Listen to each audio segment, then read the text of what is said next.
I'm Amanda. I am a dinosaur. I've been a naturopath for about 50 years now, and I have been specialising in women's repro health. Sorry, I'm a little bit croaky from talking to too many patients over the last few days. But yes, I have been working with women's hormonal health and subfertility and infertility for about 30 years. And, the statistics are real that everybody is presenting here tonight. There is actually not a day in my practice that I wouldn't see a woman with endometriosis these days. So the trajectory is real. So we have to keep getting, everybody's heads and ideas together so that we can offer better care.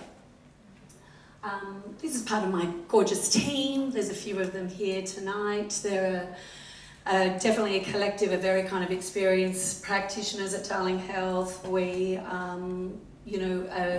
really adhere to that model of collaborative care, and we'll mind-body practices where we have acupuncturists and Chinese medicine practitioners, naturopaths, nutritionists, as well as psychologists. And I just kind of want to pick up on, a lot of the concepts that have been presented to you tonight, but kind of put it through a bit more of a naturopathic, nutritional lens.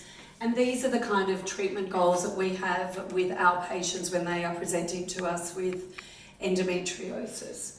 That we are trying to, obviously always trying to address their symptoms, but as has been discussed tonight, we particularly want to look at dampening inflammation, look at regulating the immune system. There's often these kind of, this background of this dysregulated immune system. Correct nutritional deficiencies, because women with endometriosis absolutely do have them. And we, have a real focus on trying to clear hormones and trying to promote hormonal receptivity. With Dr. Lee was talking about progesterone resistance, and that is a real kind of key pathway that we are looking at through that naturopathic treatment plans.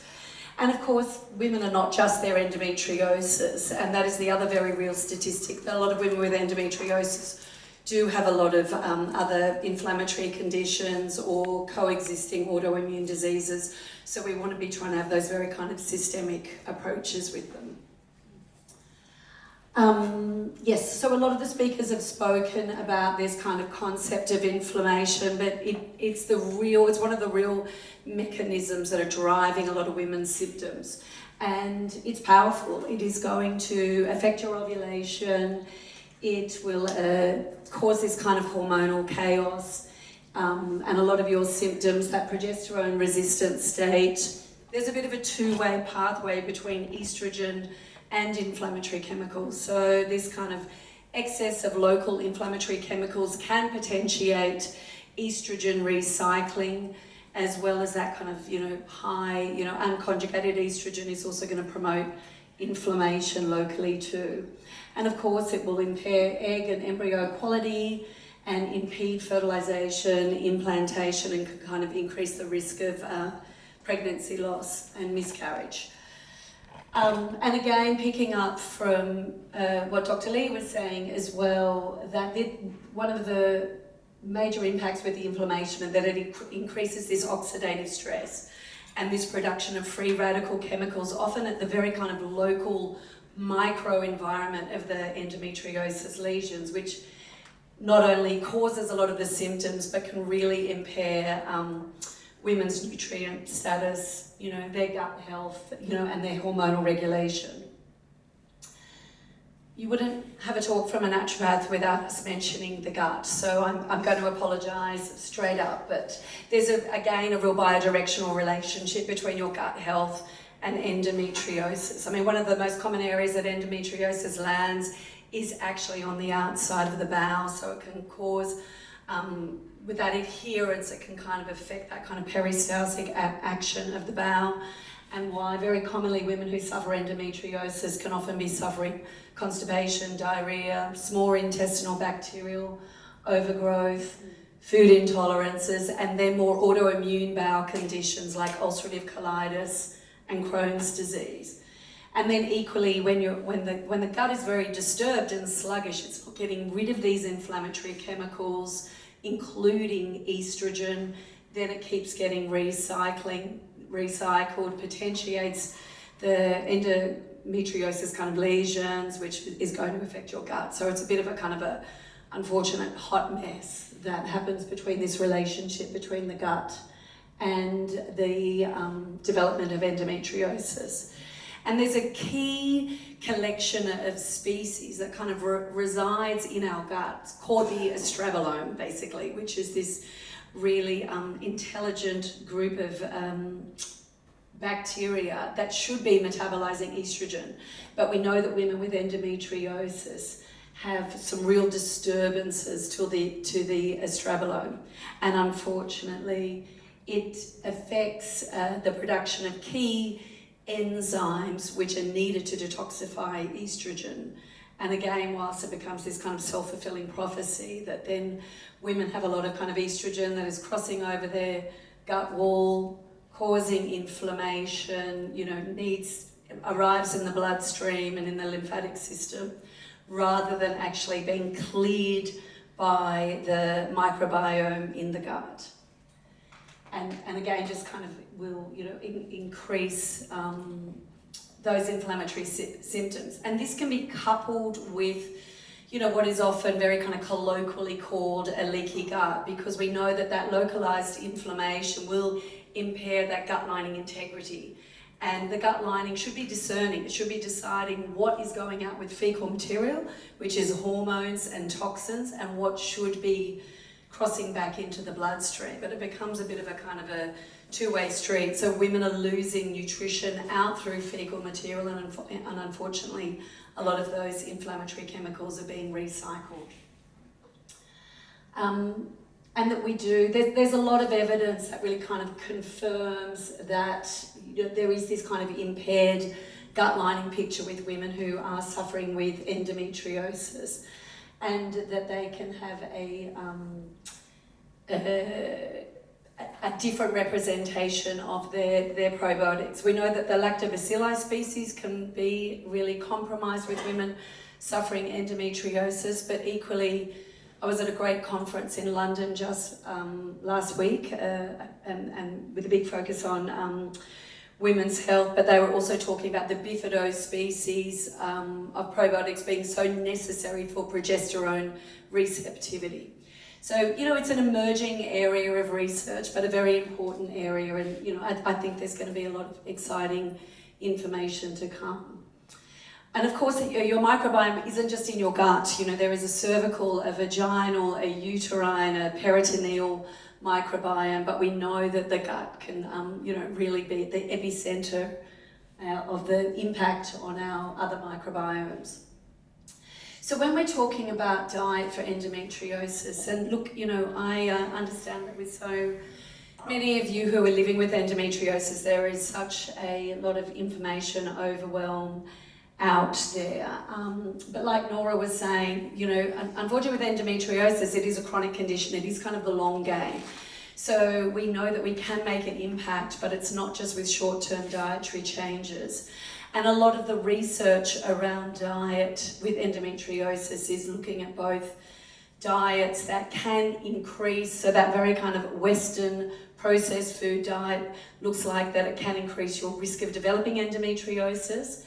But we are seeing that, research around more anti-inflammatory diets can kind of, mitigate and minimize disease progression and a lot of the symptoms that are associated with endometriosis. And some of the key pillars that we're looking at is definitely blood sugar regulation, because we know if women are having a high carbohydrate, high sugar diet, it's going to promote a lot of inflammation, can be associated with risks like conditions like polycystic ovaries, which a lot of women with endometriosis also unfortunately share. And that we want you to be having, nutrient-dense foods. I'm often kind of talking to my patients about making sure that they're eating the rainbow, that we want them to be eating live food. And one of the things that I often say to my patients is, I want you to eat from your fridge. I want you to eat food that's going to be going off by the end of the week. And that anything that can live in your cupboards for months on end, it's not nutrient-dense. And it's kind of like a food-like substance, really. And when you're eating a lot of live food, you are just naturally taking in a lot of antioxidants in your food, because antioxidants are in the colours. So if your plate has, a good serving of protein, good serving of fats, and then a red, green, orange, purple vegetable, you're going to be covering on a lot of these kind of pillars that are so key for your hormonal and gut health. And then, of course, foods that are high in fibre, they provide prebiotics. And prebiotics is like the food source to our probiotics. So when we can see these disturbed microbiomes in women with endometriosis, we know that if they're having a lot of vegetable material and a lot of fibre, that we're starting to actually feed those local microbes, and that we can start to actually change the populations. So this is a bit of a summary slide, but I suppose, what I just want to say is that, yes, you want to be having good protein. Protein is like building blocks for your hormones. It also provides key amino acids for your gut lining function. Really healthy fats are naturally anti-inflammatory, but are also building blocks for hormones. So olive oil and fish and eggs and nuts and seeds are really important to have very liberally in your diet. And to really opt for those low glycemic index, those low kind of sugar forms of carbohydrates, like a lot of the meals that, thank you to Janaea and Tammy for organising tonight. That was just a really good example of what we are encouraging our patients to eat on a very regular basis. And especially with a lot of those live foods that, as I said, they provide antioxidants, but we also know a lot of the greens, like a lot of that broccoli family, broccoli, kale, cabbage, have got a lot of evidence for actually kind of detoxifying estrogen. So again, we have those same kind of focus that we want to look at inflammation, we want to look at gut health, but we also want to provide you with advice about, dietary and supplemental interventions that can help with that detoxification of estrogen. So yeah, just picking up from Amy, I do want to just kind of introduce a couple of supplements, definitely with the caveat, that we as clinicians, of course, are a believer in personalised medicine, and there's not kind of any one size fits all, and one woman's endometriosis symptoms is not going to be the same as another. And also if they're undergoing IVF, like some of these recommendations are not appropriate when a woman is undergoing IVF, but definitely between her, in her off cycles, or when she's not on a cycle, that a lot of these supplements can have, a really powerful impact. We need more research, but also we do have a lot of kind of, clinical evidence, because we're using these medications in our clinics for years and years, and we definitely see the symptom impact for a lot of our patients.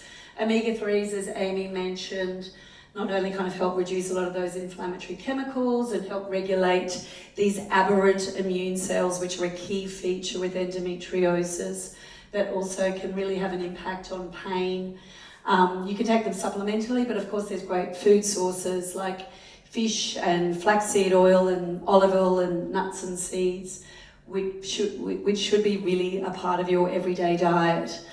There were some larger, studies that kind of found that women who just naturally had a diet high in omega-3s, had a 22% less likely to ever be develop or be diagnosed with endometriosis. So it's important. And we can do actually tests on people's omega-3 status. And unfortunately, we often find women who are suffering with endometriosis will have low levels of omega-3. One of the new key players is an antioxidant called N-acetylcysteine that, again, there's a lot of emerging evidence for its impact on endometriosis with both human and mouse models, but they're all very positive. And again, we prescribe it with a lot of our patients who are suffering with endometriosis or trying to conceive, because we can see that it can also improve the egg and embryo quality. It is a powerful antioxidant, but it also powerfully detoxifies estrogen. I mean, they use it to detoxify anyone who's overdosed with paracetamol. It's so powerful. And there's been, again, just some really good studies. This is just one of them, and this was looking at women's endometriomas, which are obviously those cysts on their ovaries, and their pain scores with the supplementation for about 3 months. And I mean, they were on quite high doses, but it was very significant that they saw a real reduction in endometriomas and pain and an increase in pregnancy rate after 6 months, within that 6-month period of the NAC supplementation. But unfortunately, conversely, in the placebo group, they actually saw the endometrioma size increase. Vitamin D is really important supplement vitamin that we need to actually explore for any woman who has a diagnosis with endometriosis. And again, there's some very interesting work that low vitamin D levels correlates with the risk of developing endometriosis. And also there's some work around that the lower your vitamin D levels are can also correlate with severity of disease. And vitamin D it's actually not a vitamin, it's actually a pro-hormone. So it kind of potentiates a lot of hormonal pathways, not just our female repro hormones. Also cortisol, thyroid, insulin are all very dependent on adequate and replete vitamin D levels. But yes, there's a lot of work around that when a woman's levels replete, that we can see that they're markers of inflammation and oxidative stress, and their symptoms around pain as well as embryo implantation can all improve. Turmeric is one of those formulations that we have to be careful if a woman is on IVF because of the way it metabolizes drugs and can be a blood thinner, but it can be very powerful off IVF and for symptom management. And it really down-regulates a lot of those inflammatory chemicals that have been introduced by some of the other speakers tonight. But you can also use it as a food, not just as a supplement in your teas and as a food.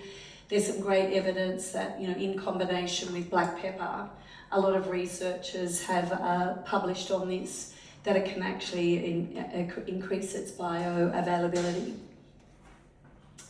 And then some minerals that are very safe for you to be using whilst you're on IVF, like magnesium and zinc. Both of these have shown great evidence and promise for symptoms around endometriosis. Again, there's been some correlation with lower serum levels of magnesium and the increased risk of developing endometriosis. And we know sometimes when we front load these minerals, magnesium and zinc, in that week to 2 weeks before a woman's period, that we can see quite a profound difference with her pain, spotting, clotting as well. And again, very safe alongside any other medications. Again, this is a bit of a summary slide, and anybody who wants these slides, I'm very happy to email them to you, but these are just some of the emerging areas of supplementation that a lot of researchers are looking at, and definitely things that we use in our clinic very frequently. Obviously probiotics, we're also using a lot of vaginal probiotics. There's some interesting evidence around vaginal probiotics and correcting the vaginal microbiome, especially with people suffering endometriosis. Nutrients like folate and B12, they are not just key nutrients for genetic expression and healthy eggs and embryos and sperm, but they also play a role in metabolizing estrogen, as well as these broccoli sprout formations that are also emerging. And then we have a lot of pain formulas that, as I said, we practice very personalised medicine. So PEA might work for one woman, pycnogenol for another, ginger for another. So we make sure that our prescriptions are very personalised. Iodine deficiency, often incredibly common with women with endometriosis or with any kind of growths. Ovarian cysts, fibroids, fibroadenomas of the breast commonly correlate with low iodine levels. And of course, we're always encouraging our patients around other kind of lifestyle practices that, again, that we, that we see can really make a profound impact on their life, really. So We are always encouraging our patients to make sure that they're exercising, and definitely women who are exercising in that 2 weeks leading into their period can also report different levels of pain.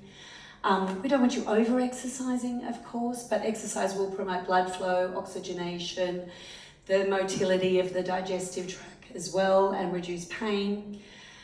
You know, just with a little bit of a mention, I mean, it's like a whole presentation itself, but I do think it's one of the factors behind the statistics around the development of endometriosis. And again, Dr. Lee touched on that concept of what we call epigenetics, that our diet and lifestyle environment can be unfortunately switching on our genes. So if you have inherited genes that are associated with estrogen detoxification, and there's a lot of researchers in this area looking at what we term endocrine disrupting chemicals and the impact of the development of endometriosis. And I'm sure a lot of the reason why we're seeing younger and younger girls, younger patients being diagnosed.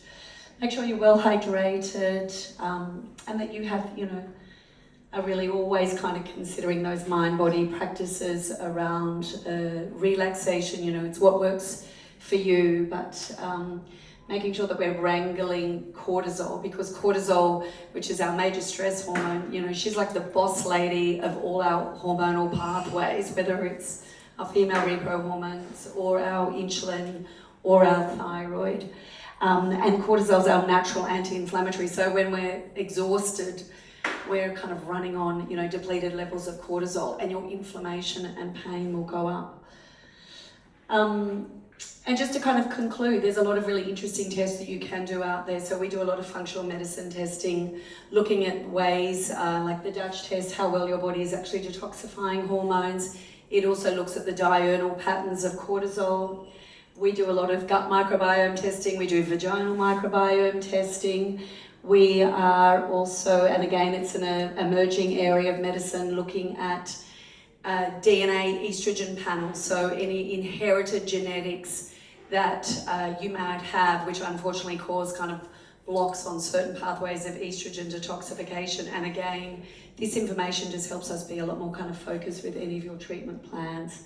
Food intolerances as well can be really helpful, because we know that one of the diets that can also work for pain management is a low histamine diet. So if we've got patients who have headaches and a lot of allergies and a lot of food intolerances, we know that that can be contributing to the inflammation of their endometriosis. And I suppose that the diet that probably has got the most kind of evidence, it's a bit of that kind of crossover between the gluten-free and the Mediterranean diet, where we're looking at really minimizing, you know, a lot of those typical kind of inflammatory foods, like too much red meat, caffeine, chocolate, unfortunately, ladies, you know, alcohol, those more kind of inflammatory promoting foods, and that we gluten and dairy,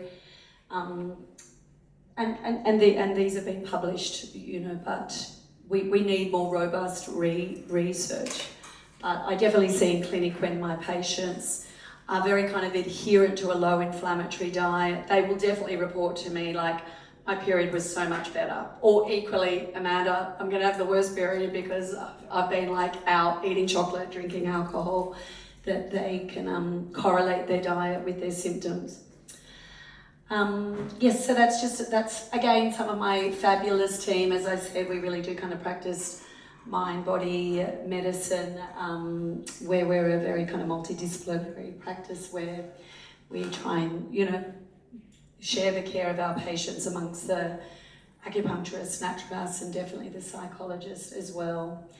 And I just really want to thank you for the invitation, and, you know, really encourage you all to advocate for yourself and advocate for other women with endometriosis, definitely, because you absolutely deserve compassionate and evidence-based care. Thank you.